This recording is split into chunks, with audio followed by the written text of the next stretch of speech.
Hello, friends. Lee C. Camp here. You're listening to No Small Endeavor. This is our unabridged interview with filmmaker Nicholas Ma. Some of you will know Nicholas's work from his remarkable production work for the documentary Won't You Be My Neighbor, on the great story about Fred Rogers, Mr. Rogers' Neighborhood. And then after that, as you'll hear in this particular interview, Nicholas said he was kind of left with a question that people kept asking him: where are the Fred Rogers of today? And so with that sort of lens, he began wondering, looking around, trying to find maybe some of today's Fred Rogers, if you will. And he came upon a story from the Wall Street Journal about this pastor in Grand Rapids, Michigan, who was trying to help bring together people in their differences and see if they could find some sort of way to hold together. And so he then went and spent a year in Grand Rapids, Michigan, as this particular pastor brought together 12 other pastors, all from markedly different sets of convictions with serious differences among themselves, and followed just to see what would happen. It's really a moving documentary. I found myself tearing up at least 3 different times watching, and I found it quite moving. It's not going to give you any easy settlement of questions that you might have, but instead it does paint a very compelling picture of what it might mean to be in relationship when you have substantive disagreement. I found it deeply moving. Here's our great conversation with filmmaker Nicholas Ma. Hey, I'm Dr. Maya Shankar, a cognitive scientist and host of the podcast, A Slight Change of Plans, a show about who we are and who we become when life makes other plans. I wish that I hadn't resisted for so long the need to change. We have to be willing to live with a kind of uncertainty that none of us likes. You can have opinions, you can have like a strong stance, and then there's your body having its own program. Listen to A Slight Change of Plans wherever you get your podcasts.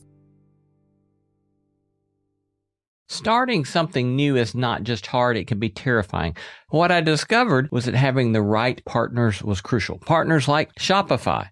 To get started with your own shop, use the Shopify Design Studio with hundreds of ready-to-use templates. Shopify helps you build a beautiful online store that matches your brand style. If you get stuck, Shopify is always around to share advice with their 24/7 customer support. You know that iconic purple Shop Pay button used by millions of businesses around the world? It's why Shopify has the best converting checkout on the planet. It also helps boost conversions, meaning less carts going abandoned and more sales for you. It's time to turn those what ifs into with Shopify today. Sign up for your $1 per month trial today at shopify.com/NSE. Go to shopify.com/NSE. That's shopify.com/NSE. LinkedIn is pretty amazing at helping you grow your small business. We cannot make your email response time faster. We can help you sell, market, and hire in one place. We cannot help you find space for your 3 desk drinks. Why do you have 3? And while we can't help you find the perfect volume for your presentation video, LinkedIn can help you find the perfect audience for your business. Grow your small business on LinkedIn. Learn more at linkedin.com/smallbusiness.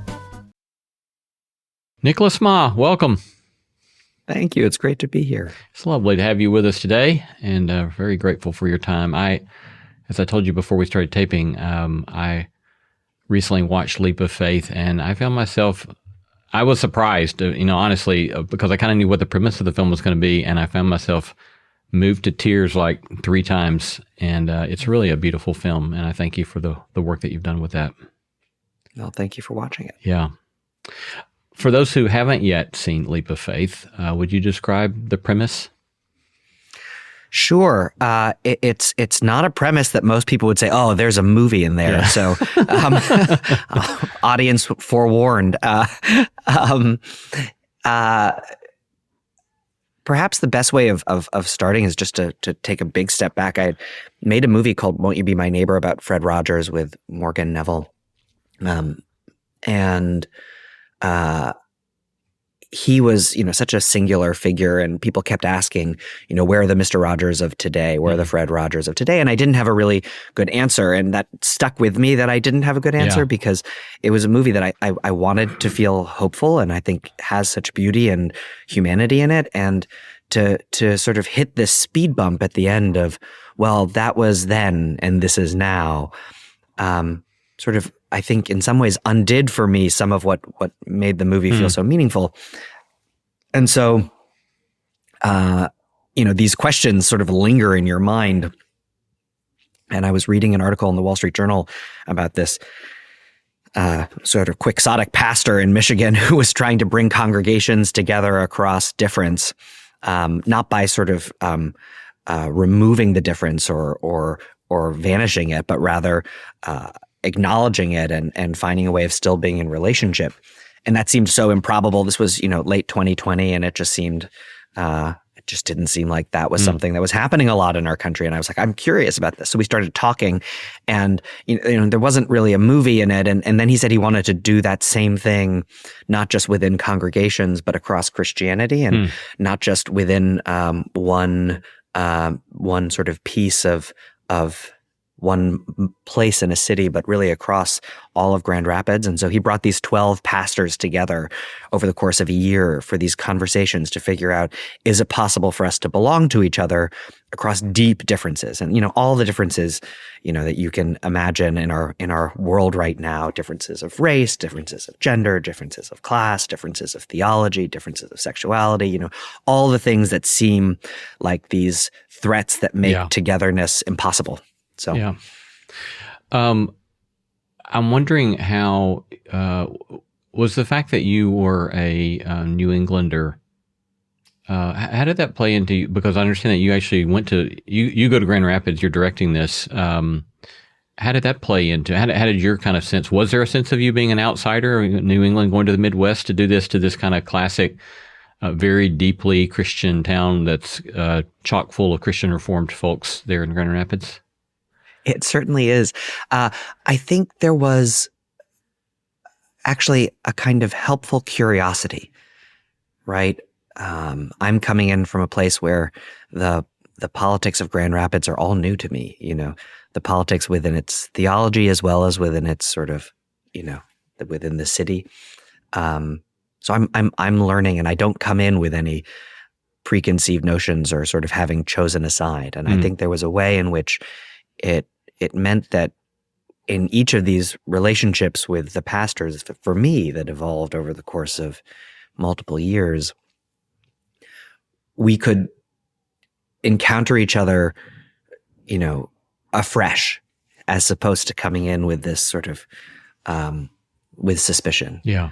I think there's always something to overcome when you come from a different place, and it certainly wasn't. It wasn't always legible to me what was happening at the time. And I feel grateful to Michael and lots of other people to help me understand what was transpiring. But I think in a way, part of what's wonderful about a documentary is if it's not clear to me, it means I want to ask and I want to make it clear because it's going to have to be clear for a viewer as well. So. When you say there were certain things happening that were not legible to you, was that because of cultural difference, theological difference that just was not part of your own lived experience, or what was it that made certain things happening not legible to you? I think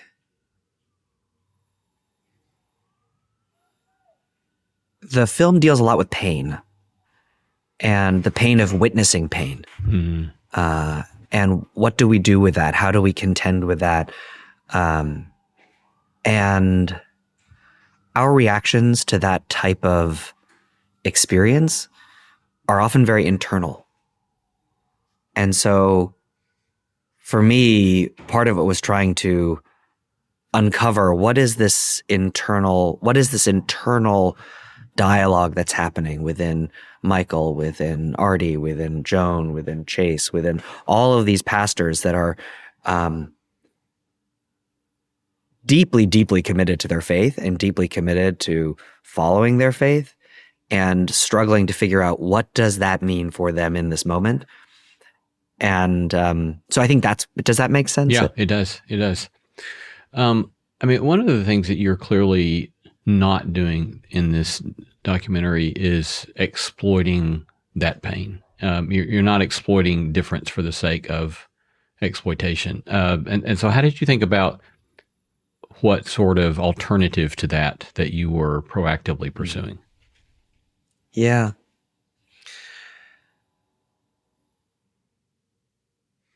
I think there are so many films today that think of faith as the obstacle to self-realization, right? A lot of stories where people have to overcome their faith in order to be who they are. A lot of particularly, sort of classic Hollywood stories, faith is not generally sort of the friendly character. Yeah. And I think you see sort of a strong reaction to that in a lot of very faith-centered films, things like The Chosen, which are sort of guardrailed by faith. And I was really interested in what does it mean to both struggle with and be supported by your faith at the same time. And it meant that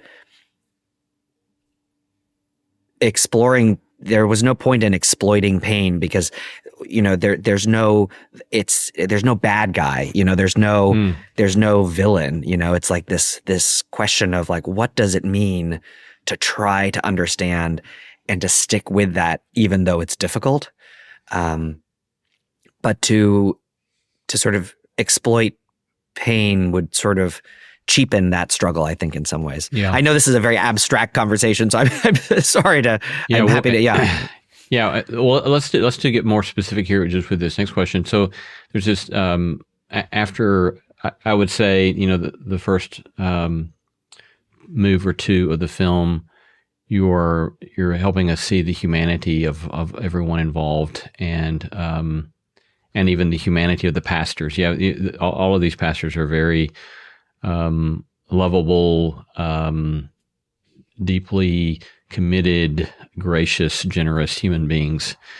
And there's just one scene where you help us see the kind of particular pain of being a pastor and how one can be minimized or one can be flattened or one can be put in a box and the sort of pain that they're expressing about that. And then there's a move, perhaps it's near the center of the film, of the so-called line exercise. And so would you describe the line exercise and what, sure. what the viewer sees there? Sure. It's a kind of this moment of truth, right? Where the pastors all have deeply, as you said, they're very lovable and very pastoral, right? You can see why their congregations would love them. And we wanted to sort of make the differences more visible and clearer, particularly to each other, but also for anyone watching. So they all stood on a line and we asked them probably like 35 different questions about, do you agree with this statement or do you disagree with this statement?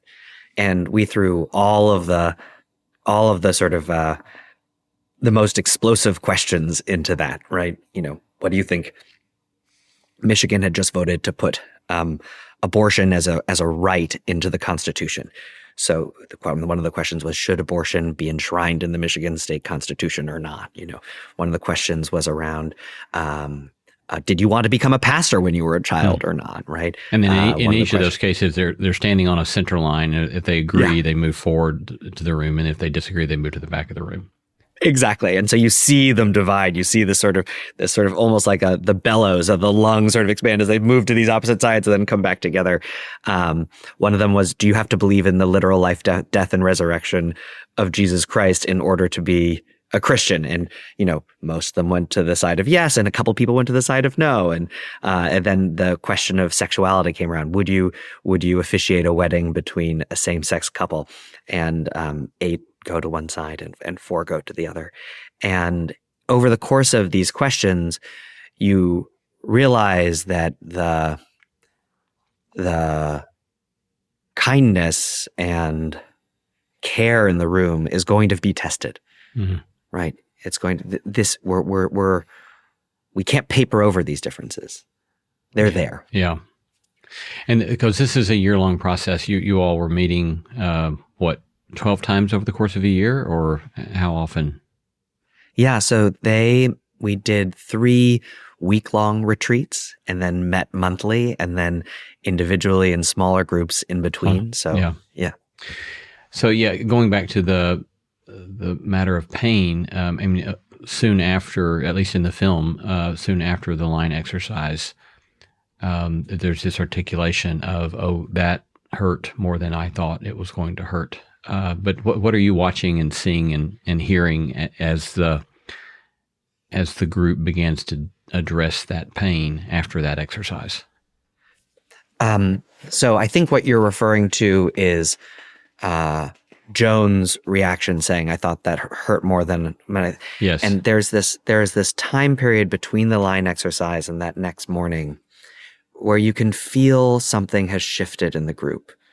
You can feel that there is this awareness that there is something that is going to need to be discussed. And how are they going to do that? In the case of Joan, it's really the question around sexuality of whether you would officiate a wedding or not. And Joan, being a lesbian Methodist pastor and married to a woman, was saying this is particularly painful. This is particularly painful for me. And so we watch this frank and difficult admission of pain, and we're confronted with the discomfort that it creates, right? What does it mean to have to encounter somebody else's pain? Not pain that's sort of articulated in a way that's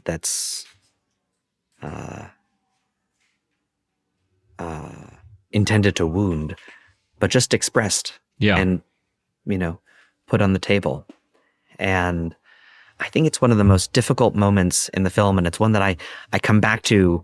I've come back to many times in the months and years since, in many conversations with those pastors. The emphasis upon vulnerability that also comes out in the film, is that something that you anticipated was going to be a key practice, or was that something that unexpectedly bubbles up as a crucial practice in the midst of all this? I think you always hope for vulnerability in a documentary because it's our curiosity as humans to see the vulnerability in others, and documentary is a safer place to do that from because there's a screen, there's time that separates us from the subject, right? So we can experience it, but on our own time without being witnessed in return. But it is that experience of vulnerability that I think is particularly potent in documentary. It's what we're sort of curious about as a viewer, right? Like how can I get an insight into this person that I might not otherwise receive? And so it's critical. And it's also a safe way to experience vulnerability because as a viewer, you don't have to see the person in person, right? You don't have to be witnessed in return. You just get to see. And it forces these questions about what would I do in that moment, whether I were the vulnerable person or the person witnessing it. Like how would I respond? And I think that to me I don't think I realized that dynamic would become so essential in the film, and the ways in which we sort of put ourselves in the role of the vulnerable and put ourselves in the role of the witness of vulnerability, and the discomfort of knowing that we've both been both in our lives in many, many situations, and not knowing. And I think those situations in our lives are some of the hardest to navigate. We'd like to think that we would know what to do in those moments, and that we would have the right answer. And it's interesting because in this moment, right, sexuality is one of these conversations that within American Christianity is like the third rail, right? It's so difficult to talk about. It's so it feels undiscussed. It's the issue that denominations are splitting over, whether that's the CRC or whether that's, the Southern Baptist Convention or whether that's the Methodists, across the spectrum. It's the issue that we don't seem to know how how to manage. And it was the issue that I didn't want this film to focus on. And yet it's where the pastors went, I think, because it is this question that they didn't know how to talk about. And that scene, that moment where Joan shares her sense of vulnerability and pain, is the scene that is most provocative often for viewers, because they want to go in and change what happened, right? They want to go and say, they should have done this. Joan should have done this. This is how this should have gone. And of course, the challenge is in real time, it never goes the way it should have gone, whatever that means for you, you know. I had someone tell me, no, that the pastor should have responded very clearly that love was telling her that this was not biblically sanctioned, and that's what they should have done or would have done. I'm like, well, it isn't. It's just not what they did. So, you know, there isn't the shoulds get overrun by the facts of what transpired, and we're left with this sense of maybe should is a much harder word than we think it is from a distance, and we have to contend with that. So you said there that you didn't want this film to focus so much on the issue of sexuality, and yet it happened. And even in the film itself, there's expressed frustration that that's the topic that keeps coming up repeatedly over the course of that year.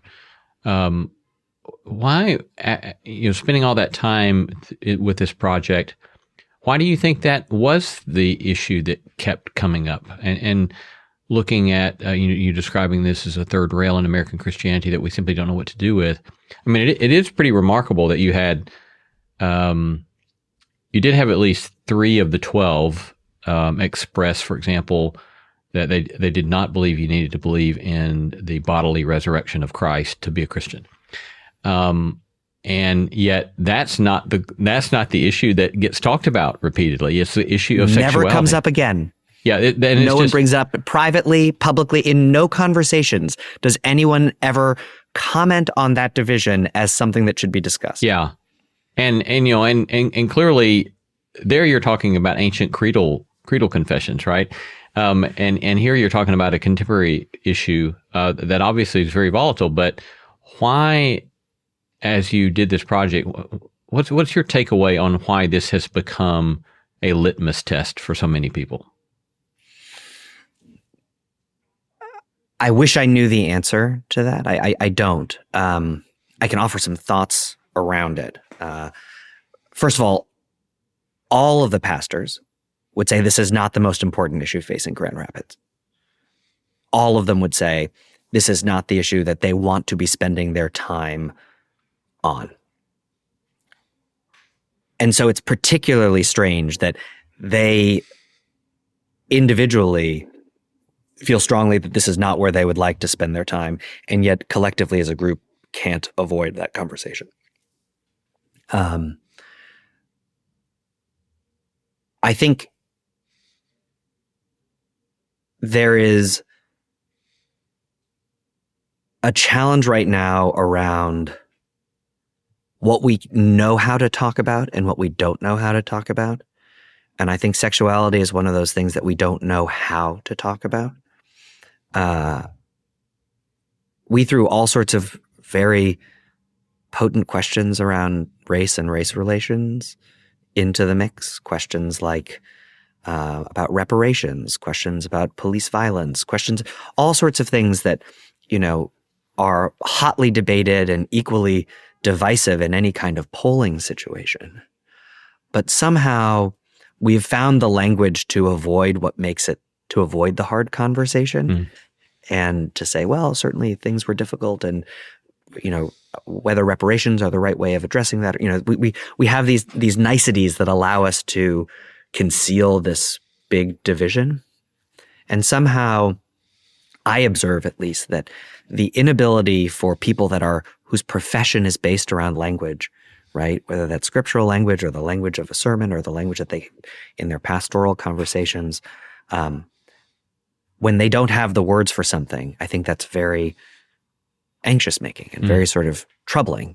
And so I think they kept on saying, okay, I need how can I not talk about this? How can I not find the words? And I think that felt troubling.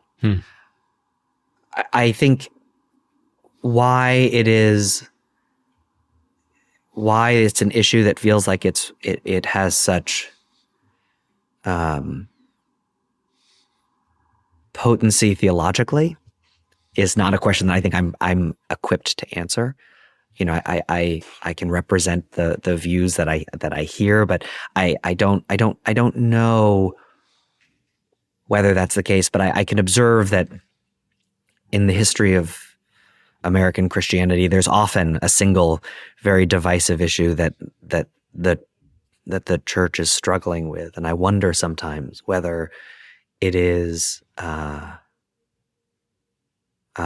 proxy for this challenge of what does it mean for us to be one body, or what does it mean for us to be to divide? Like, what does and to me, that's the central human question that we have to ask ourselves. Yeah. When do we commit ourselves to each other, and when do we see someone as outside of the bounds of what we can accept? Right. And, you know, I'm wondering what does it mean for you as a filmmaker to be in the room, and you're in very vulnerable spaces in that particular project, and how does the presence of cameras and your own embodied presence change, you think, what's happening, or how do you try to keep the presence of a camera or cameras and your own presence from changing what is happening? Yeah, I think we overestimate how much how conscious we are of the cameras, or would be of the cameras if we were in that room. Part of it is when you have cameras around for long enough, they become part of the background. And, you know, one of the pastors, you know, who was the most worried, Andrew, covenantal evangelical, great guy, great pastor, you know, said to me the first day, "How do I know you're not going to make this movie the real pastors of Grand Rapids?" You know? Exactly. Yeah. Yeah. And I was like, well, you know, don't throw wine in each other's face, and, you know, there's not much I can do. But, you know, he came in with a real skepticism of what this project might be or might be trying to do. And he said 3 days later, he's like, I don't even notice the cameras anymore. Like, within 3 days, you get to that point. Yeah. So I think that the notion that you're performing for the cameras really disappears. I do think that witness intensifies experience, right? You know, we feel the difference if we're crying in public versus if we're crying in private. Right? We feel the difference if we're yelling in public versus if we're yelling in private. You know, anyone who has kids and knows, like, it feels very different when your kids misbehave in public than when they misbehave at home. So I think that there is an intensifying effect of the cameras, which can often be catalytic of saying, okay, or like an emetic to sort of say, okay, we got to do this. And I think, you know, part of the way the project was premised was saying to these pastors, hey, guys, if you believe that all things hold together in Christ, right? If you believe that, then you owe it to the people of Christ to demonstrate it. And to demonstrate that on camera, or to test that on camera, is an act of faith rather than something else, right? It is living into your faith to do that on camera rather than somehow diluting it. Yeah. Were there any particular points where you're observing what's happening and you find yourself particularly moved or troubled or in pain? Yes, throughout. It's awful. It's awful to sit behind a camera and to not be able to intervene or you're truly, I mean, it is like that experience of being a viewer when you're watching it where it's sort of enraging, except for the fact that they're actually in front of you and you feel like you could just step in and say, guys, like, can't we just get this, can't we just, give each other a hug and make up and all of that. And so it's enormously frustrating. And your heart goes out to everybody because it's not frustrating in the sense that you're frustrated with,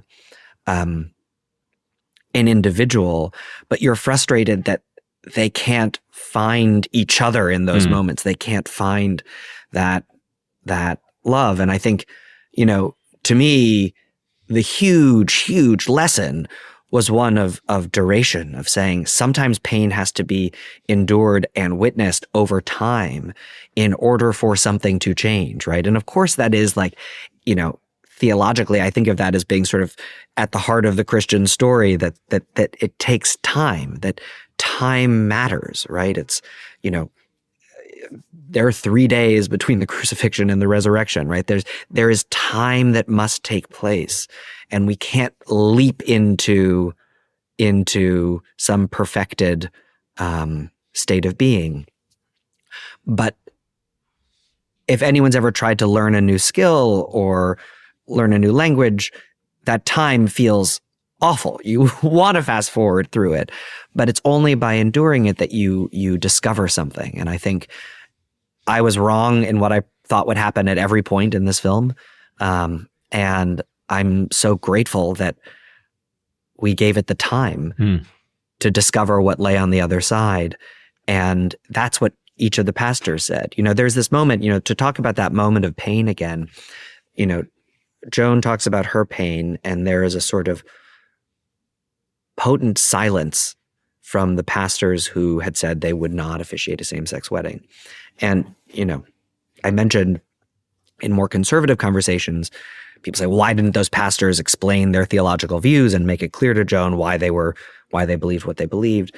In more liberal settings, people say, well, why didn't they just jump up and give Joan a hug and say, I love you, I care about you, I see the imago Dei in you, I see your inner humanity, your inner godliness. Well, why didn't they do that?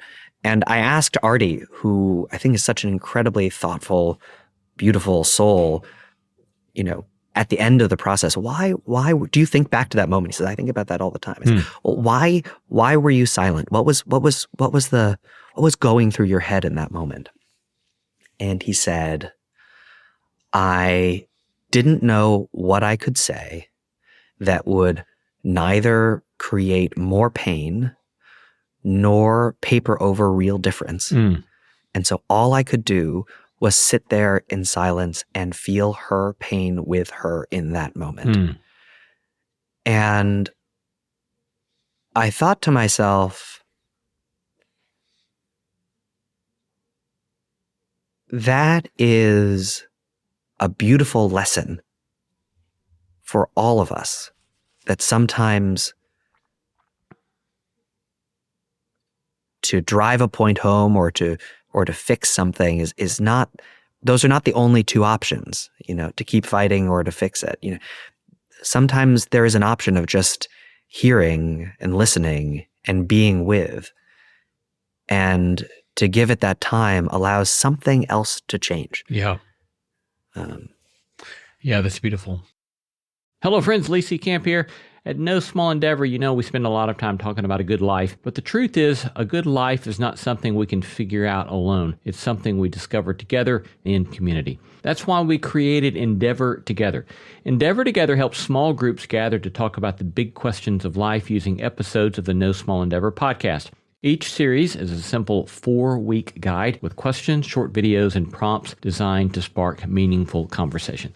We've just released our newest series called A Good Life. It's a 4-part exploration of what it means to pursue a life worth living in community. Here's how it works. Participants listen to a podcast episode ahead of time, then gather with a group to talk it through. We provide the framework for great conversation. The best part is, thanks to our friends at the Lilly Endowment Incorporated, it's completely free. You can explore A Good Life along with our other conversation series like Let's Disagree Better and Vulnerability by visiting nosmallendeavor.com or clicking the link in the show notes. People are full of surprises, especially when you travel together. Thankfully, Verbo is not. When you book a Verbo, you get Verbo Care and 24/7 live support, so your house doesn't surprise you like your friends might. If something's not as described or doesn't work, Verbo's there. Real people, real support, anytime. Book today on the Verbo app. If you know, you Verbo. Terms apply. See verbo.com/trust for details. This episode is brought to you by Redfin. You're listening to a podcast, which means you're probably multitasking. Maybe even scrolling home listings on Redfin, saving homes without expecting to get them.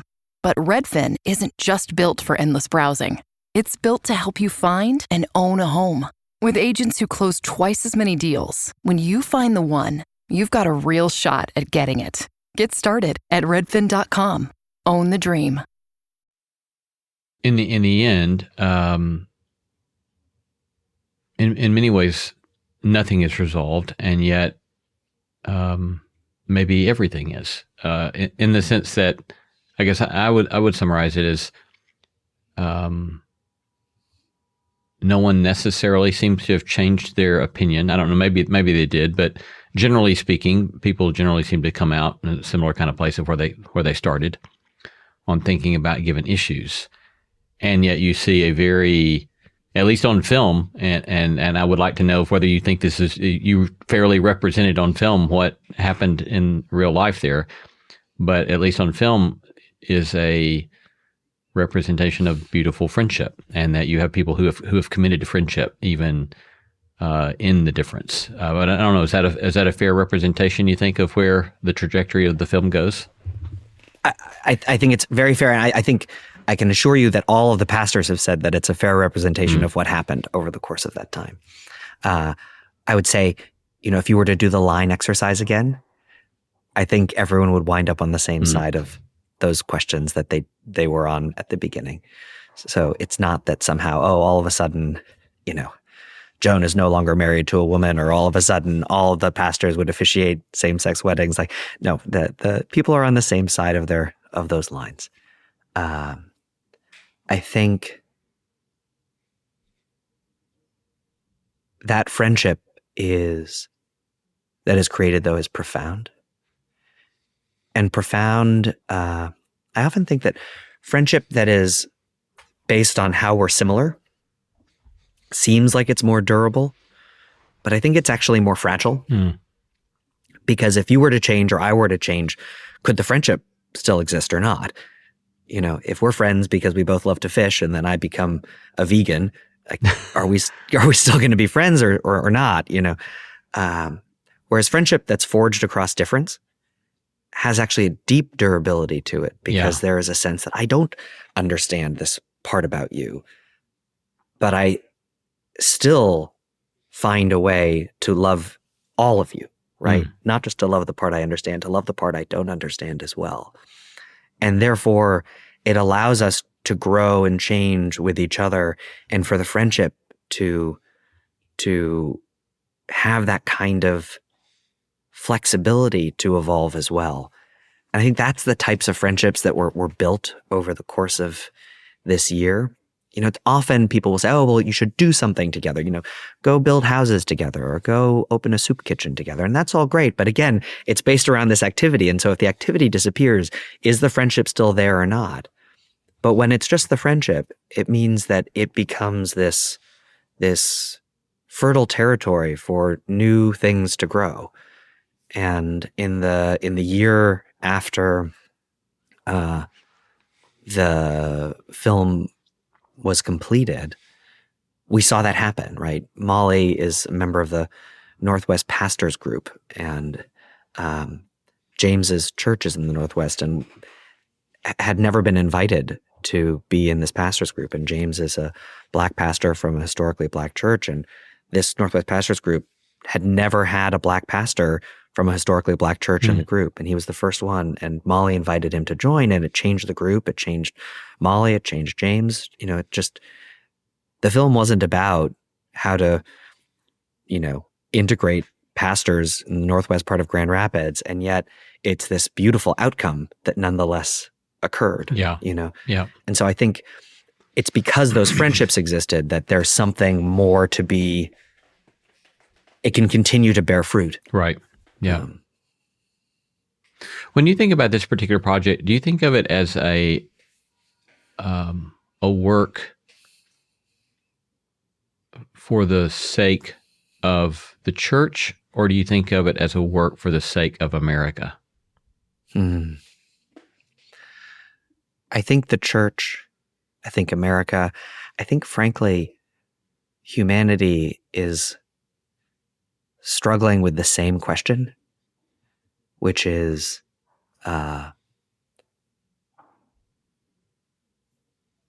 what can I tolerate in my relationships? And because those institutions have gotten so big, right? We're 350 million people in this country. We're, billions and billions across the globe. We think we have to have,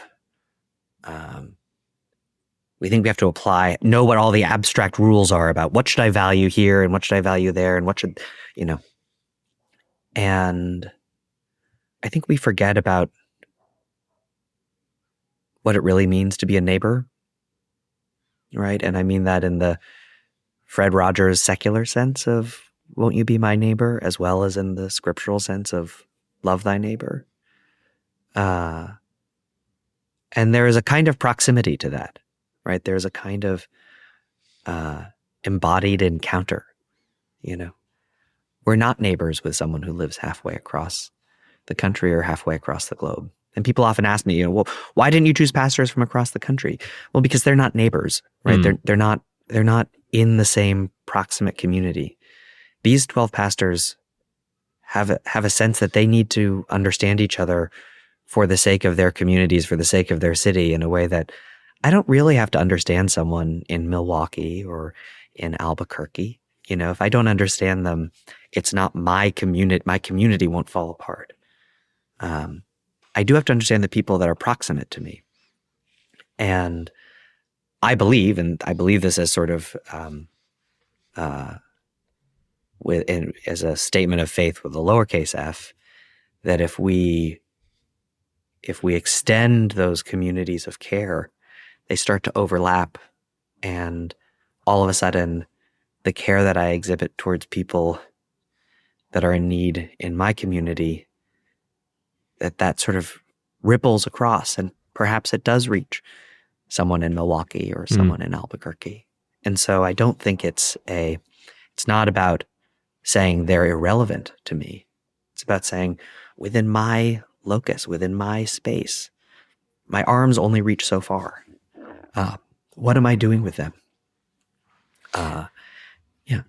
My understanding that prior to doing film work, you'd worked with economic policy, global economic policy, U.S. Senate Committee on Foreign Relations, with matters like recapitalization of the IMF, World Bank, cap and trade legislation. And I wonder how those large systemic concerns of policy and institutions and how institutions work, how do you think that has informed the kind of work that you're doing now? I think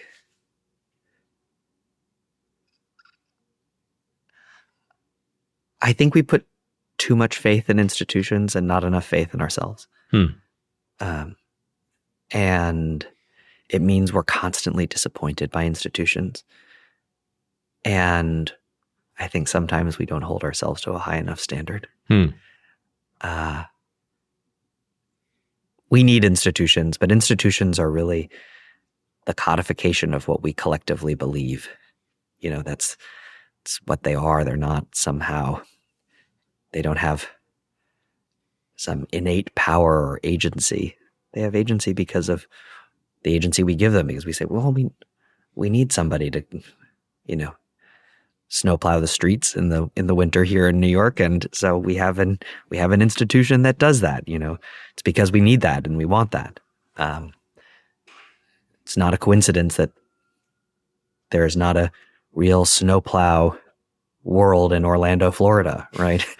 It's not that has sort of progressed to Orlando, Florida because we don't need it there, so it doesn't exist. So I think sometimes we think of these institutions, things that are outside of ourselves, and so they have to fix our problems. And I think about it a lot, walking down the streets of New York. You can walk past someone who doesn't have a home, who's sitting on the street, and I think people often have one of two thoughts. They either think, gosh, New York City is not doing its job of taking care of these people, or they have the thought, these people are not doing a good job of taking care of themselves. There are plenty of resources they could avail themselves of. What I think is fascinating is in both of those thoughts, we as the viewer, as the witness, have sort of exonerated ourselves from any responsibility. We've said, oh, well, it's either New York City's fault or it's their fault. And I don't know which one it is, but I'm going to keep walking. And I think we have to remember that we have an enormous amount of control over the world immediately around us. And I think we don't take that seriously. And I think because the world feels so big, that sense of control feels so small and so irrelevant. But it's those small acts that have changed the world over and over and over again.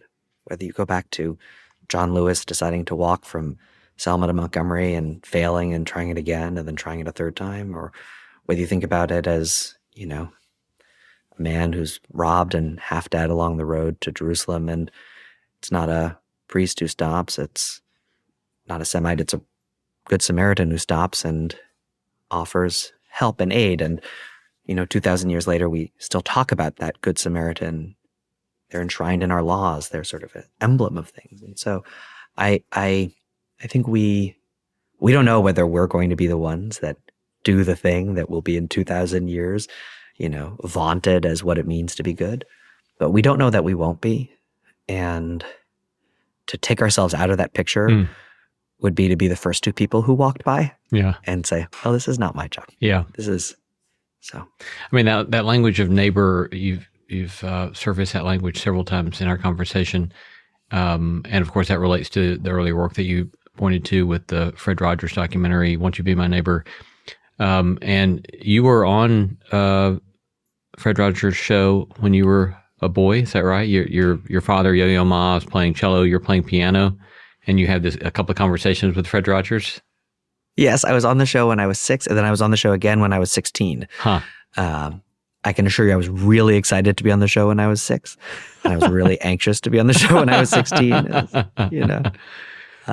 What do you remember that being any particularly significant turning point in your thinking about your place in the world, or was it just a sort of matter of navigating show business that you needed to attend to as a 6-year-old and 16-year-old?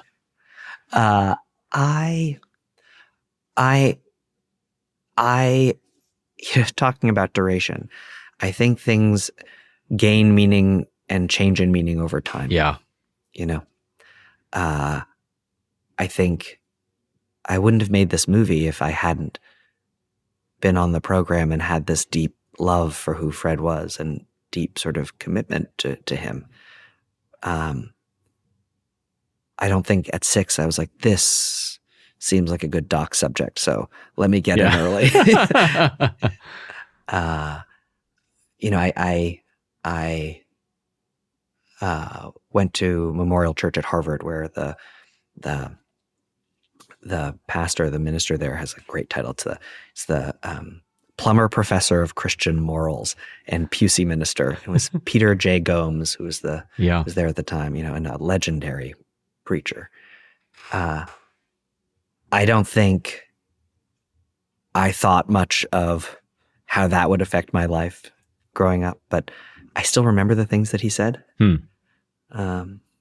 I did Bible study with an Orthodox rabbi who was visiting from Jerusalem, and my mother thought it was very important to know the Hebrew Bible well, and so I did Bible study with him, and I just remember being furious about the story of Abraham and Isaac. Just furious as a kid. Like, this does not make sense. There's nothing good about this story. This is an unredeemed story. And the fact that that's always stuck with me is this I think is probably in some ways the germ that makes me believe so deeply in the importance of shared texts that we struggle with together, that we gain something by the continual struggle with them versus saying, let's discard this text because it's just too complicated. Dads shouldn't kill their sons, and so, I don't know how I could fast forward from that moment to now, but I know I look back on that moment, on those moments as being so essential to who I am as a person. Yeah, the way you put that about shared sacred texts, I've been thinking for a while about it. There seems to be a very significant difference between a community that reduces the notion of the authority of a text to taking away one set of right interpretations of that text versus a community that conceives of the authority of a text as a text that we must keep arguing about and with. And it seems to me that you're more in that latter space, which, in some ways would not be surprising given that you said that you studied Hebrew Bible with a rabbi, because certainly in the Jewish tradition, there's this very strong emphasis upon, no, what you're doing is you're arguing with the text. And that the tradition comprises people who have very different takeaways from the text, but they keep arguing together and arguing with the text, and that constitutes the bounds of the tradition. But I don't know, thoughts on any of that?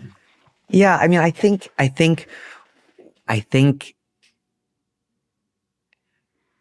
whether we like to believe it or not, all of us are in the latter camp, right? We just hold more certainties about where we are in that debate. But certainly the history of Christianity is not one of complete certainty around the text over 2,000 years, and so I think that there is I think it's very easy in moments of stress to look for certainty as a place of refuge. And I think it's a dangerous place to go because it, again, makes your world more brittle, more fragile, right? Because what happens if that certainty is upended, any part of it? What does it mean about the rest of it, right? That's why I think people worry so much about what might happen, with people worry about deconstruction, sort of taking people away from the church or away from that kind of space. I think much more about, in moments of stress and chaos, about embracing uncertainty and knowing that you are held is the sort of the counterbalance to that. Because unknowability is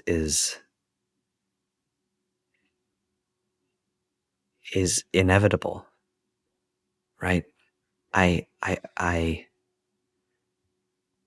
There are so many things that I don't know, and I can take delight in that versus be fearful of that. It doesn't mean that I lose who I am. And, but it allows me to discover a group of pastors in Grand Rapids, Michigan, who have become incredibly important to me as human beings, and allows that relationship to exist.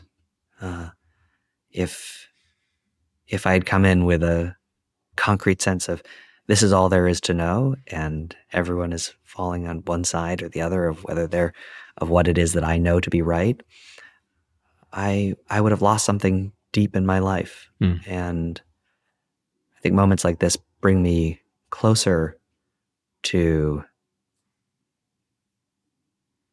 I think for me, and I don't want to speak for other people, and I don't want to suggest that I have some lock on any kind of understanding, but I think that I always feel like, to me, what resonates so deeply about faith as a way of engaging with life is that it allows for uncertainty, and it allows for me to hold on to something in that uncertainty, as opposed to, and so I feel so grateful for that. And I'm sure other people find different things, but that to me is the core for me. And so when I think about the ways in which people have wrestled with faith and wrestled with text and wrestled with morality for thousands of years, I feel comforted that my wrestling with it is part of this seemingly inevitable human tradition and condition of saying, how do I make what I can of this brief time that I have on this planet to give it meaning? Yeah. Yeah. I read, I believe that you said at one point that you think of documentary as empathy steroids. So talk to us about that. I think when done well, documentary is like holding a piece of glass up against the world, and you frame up an image that you're looking at of something that's very different from where you are. But if you tilt the glass just right, you see your reflection superimposed upon that. And I think that is the beauty of it, that, you can watch a documentary about Alaskan fishermen. Doesn't mean you're going to go out and be an Alaskan fisherman. But you are going to see some of yourself in that. And it allows you to have a dialogue with yourself about who you are in the world that is different than you could have had beforehand. And with a movie like Leap of Faith, I think you can watch it and have no relationship with Christianity and not jump and decide to become a Christian after watching it, just like you're not going to become an Alaskan fisherman. And still have to have a dialogue with yourself about, what am I challenged to believe about a group of people that I might have had great certainty about before? And similarly, within Christianity, you might come in saying, well, I'm certainly not going to leave here and become,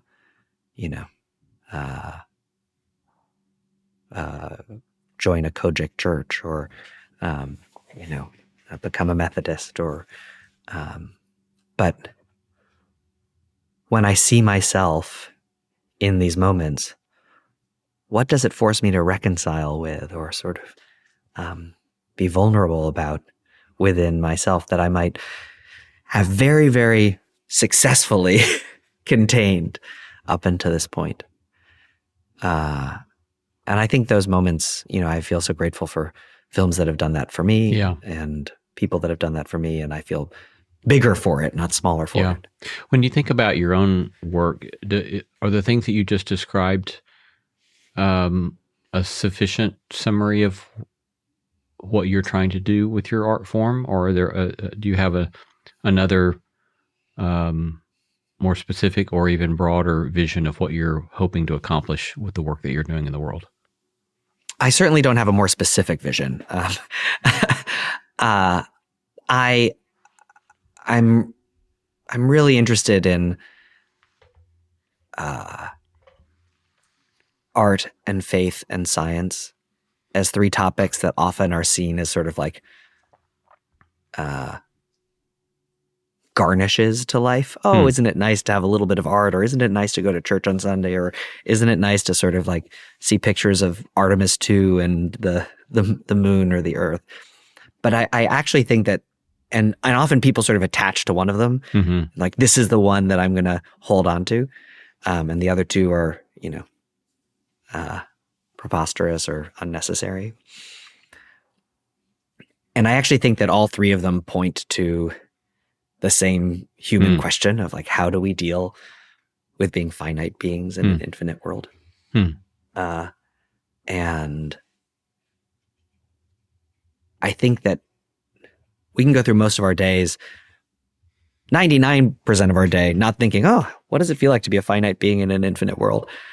But those moments in our life where that question comes home to roost, the birth of a child, the death of a parent, we run headlong into those three, right? Headlong into what is the science? What music can I put on to listen to? A deep desire for prayerfulness, And those are the only three things that seem to help. And so I think of them when I think about the work that I do. I think about how are we asking ourselves those eternal questions about and contending with them. Okay, so one quick kind of lightning round set of questions around the three areas you just proposed for us as ways to navigate what it means to be a finite human being in a complex, often challenging world that reminds us all the time of our mortality. Point us to a favorite piece or pieces of music that you come back to that help you navigate that. Sure. I can't help but cite my father in this. I listen to the Bach cello suites all the time. I find the other thing is I love counterpointal music at fugues. Bach's preludes and fugues are to me amazing because they're this interplay of voices that just remind you of how layering creates more beauty. That's probably my quick answer. With regard to faith, what's some sort of source practice that you regularly find yourself going back to? Yeah, I being Episcopalian, liturgy is I love the liturgy, and I think the Book of Common Prayer has some exquisite poetry in it. But I tend to think about something more quotidian, more sort of just like daily practice, which is to think about the three people in my life that I want to love better today and that I'm not loving better. Not the three people that I struggle to love better, or I don't want to love better, but the people that I want to love better and could, right? And how do I do that? Right now I think about my grandfather who's in a retirement community outside of Boston, and I haven't been great about calling, and I'm going to call him when we hang up the phone. And that's just something that I can do. And it's that reminder that thing that I can do doesn't always have to be a burden. It can be a joy. It's like, oh, I will feel so much better for having done that. And so will someone else, right? We can actually create joy. It's not like it's stolen from me and given to someone else. Yeah. So. And what about science? I think we think of science as a business of certainty, and anyone who's a scientist knows that it's anything but. It's a business of uncertainty, and I don't just mean that in the sense of quantum mechanics and things like that. I mean that it's about exploring the unknown, and that kind of curiosity and willingness to say, maybe we don't know as much as we think we do. And if there's something that to me is beautiful about the fact that Bach is a composer that's been played for hundreds of years, and yet we're still interested in hearing someone else's interpretation. Scripture is something that's been read for thousands of years, and we're still struggling to understand exactly what it means to us today. We've been staring at the stars for hundreds of thousands of years, and we still only have the vaguest inkling of exactly what's out there. And I find that comforting. It's like, okay, I'm not the only one that feels lost at times. Yeah, that's lovely. And I can feel, So. Any last things that you've taken away from the work with Leap of Faith, stories that continue to play in your mind, or what kind of human being it's helped you become as you did that work? I traveled around the country with it. We were in 30 cities or something like that.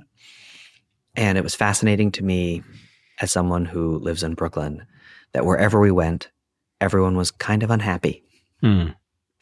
Everyone was kind of unhappy. No one was looking around saying, this is the world exactly as I want it to be. Everyone felt like this doesn't feel great. And I think it can feel lonely to say that, to know that. And that's not a question of politics. That's not a question of anything, but actually I think a general sense of just glumness about the world. You don't pick up the paper and read a lot of good news, and I think it's also a reminder when you realize that almost anyone you reach out to bring a little bit of joy into their lives will welcome it. I think sometimes we think we need an invitation or we're alone in our suffering. We're together in our wondering, our wandering. And if we can reach out and simply say, I see you and you look like you're having a bad day and I just want you to know that you're loved. It's remarkable how much that can radiate outwards. And I think that's not just a story for this moment in time. I think it's sort of core to the American story, to reach out our hands and say to people, I just want you to know that you're loved. And we are human beings together,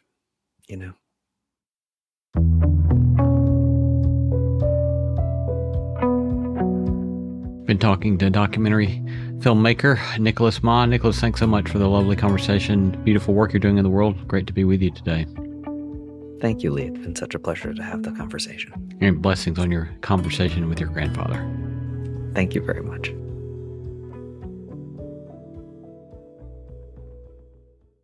Amazon presents Jeff versus Taco Truck Salsa. Whether it's Verde, Roja, or the orange one. For Jeff, trying any salsa is like playing Russian roulette with a flamethrower. Luckily, Jeff saved with Amazon and stocked up on antacids, ginger tea, and milk. Habanero? More like habanero, yes. Save the everyday with Amazon.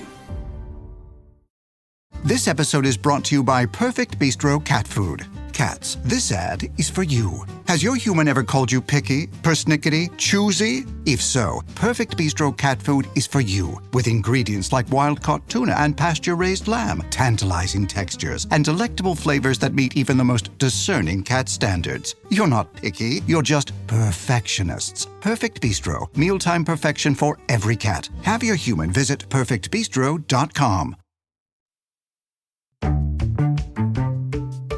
Our thanks to all the stellar team that makes this show possible. Christy Bragg, Jacob Lewis, Carrie Harmon, Jason Cheesley, Sophie Byard, Kate Hayes, Mary Evelyn Brown, and Audrey Griffith.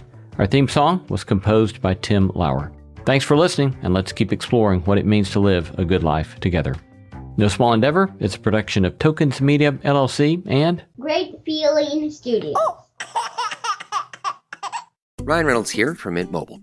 I don't know if you knew this, but anyone can get the same premium wireless for $15 a month plan that I've been enjoying. It's not just for celebrities, so do like I did and have one of your assistants switch you to Mint Mobile today.